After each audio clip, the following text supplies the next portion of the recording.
Bonjour à tous et à toutes, j'espère que vous allez bien en ce jour qui s'est levé sous les nouvelles auspices. La paix de nos ancêtres si possible sur vous et que Tétan Nzambé soit encore au contrôle de ce dimanche et que nous soyons toujours inspirés de lui et qu'il nous accorde la grâce de faire seulement sa volonté.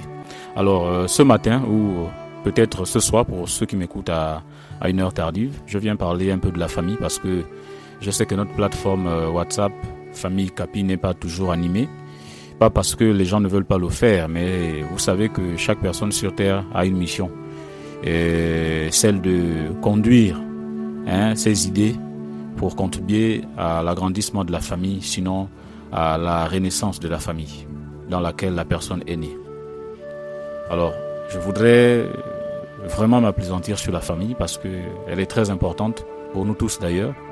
Et ici, lorsque je prends la parole, ce n'est pas pour dire que je suis celui qui est le plus inspiré. Non, je pense que Dieu m'utilise ou m'a utilisé autrefois toujours pour animer la plateforme avec de tels sujets parce que j'estime que pour ma part, j'accorde un intérêt particulier. Donc ceci étant, mes très chers parents, frères et sœurs, c'est avec un immense respect et une profonde humilité et un sens du devoir que je prends la parole ici. Alors en tant que membre de cette grande famille, dans la famille Ikapi, si j'ai décidé de m'exprimer devant vous, c'est parce que je suis animé par un amour, comme je disais tout à l'heure, mais un amour qui est inébranlable pour notre communauté et par une vision claire d'une famille unie, forte et indissociable. Notre histoire, riche et empreinte d'expériences diverses, est la preuve que nous sommes liés par bien plus que des liens de sang. Comme j'ai l'habitude de dire, la famille n'est pas constituée que de sang, mais de la compréhension. Nous sommes liés par une destinée commune, celle de faire vivre et rayonner le nom Ikapi à travers les générations. Mais pour y arriver, pour y parvenir, il nous faut dépasser les querelles, les malentendus et les rancunes qui parfois ébranlent notre harmonie. Cela arrive dans toutes les familles.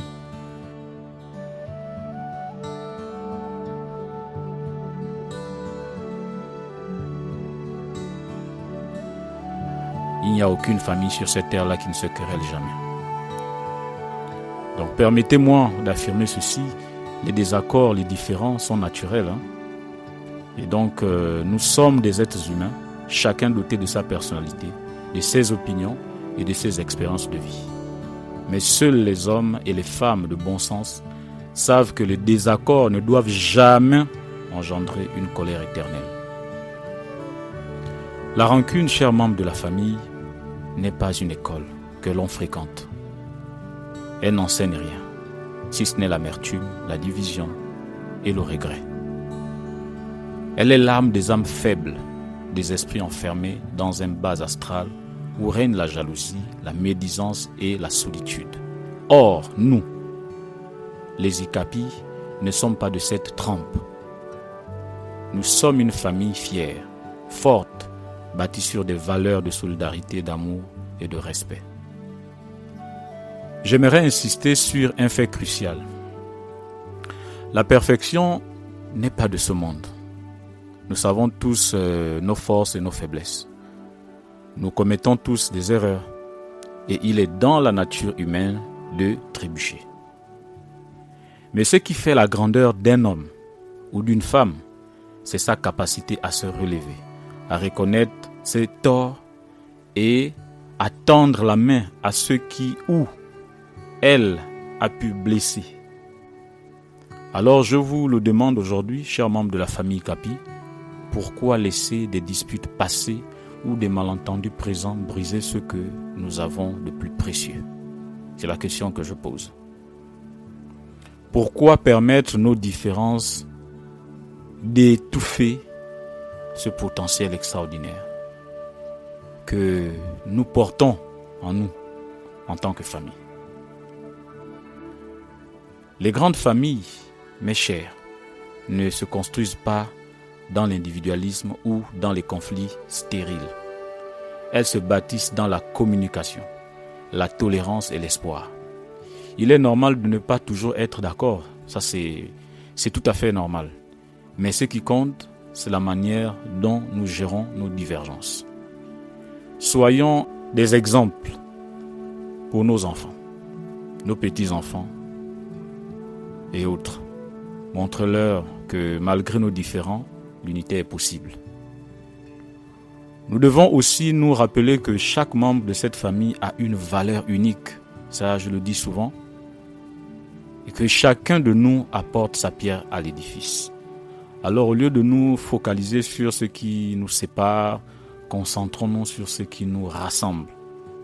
Notre nom, notre histoire, nos valeurs et surtout notre avenir. Apprenons à dialoguer avec respect, même lorsque nos opinions divergent. Pratiquons le pardon, non pas parce que c'est facile, mais parce que c'est noble et libérateur. Je pense, c'est mon point de vue.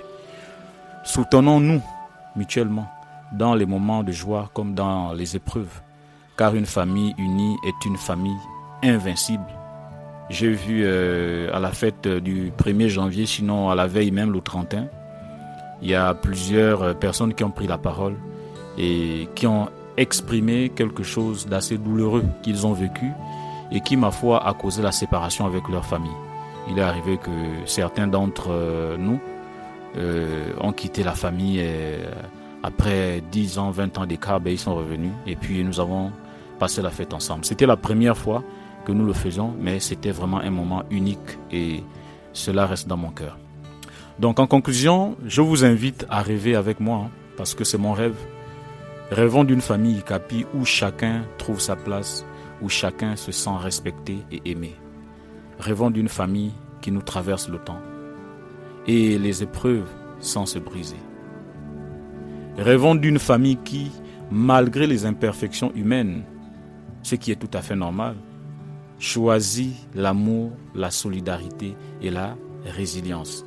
Ce rêve est possible, à mon avis, mais il demande des efforts de chacun de nous. Il demande que nous mettions de côté nos égos, que nous allions au-delà de nos blessures personnelles et que nous choisissions ensemble de construire un avenir meilleur. Chers membres de la famille Ikapi, il est de notre responsabilité de poser aujourd'hui les fondations de cette unité, de cette force collective. Personnellement, je m'engage, et comme je l'ai toujours été, et comme je l'ai toujours fait, pour ma part, à être actif, participatif, et à porter ce rêve avec détermination. Mais je ne peux pas y arriver seul, c'est pas possible. Comme disait mon frère Boudjou la dernière fois, Commune m'appelait Boudjou, mais son prénom c'est Bienvenu, qui disait que ensemble on va plus loin. Et donc moi aujourd'hui je vous dis, j'ai besoin de chacun de vous. Comme vous aussi, vous avez besoin de moi.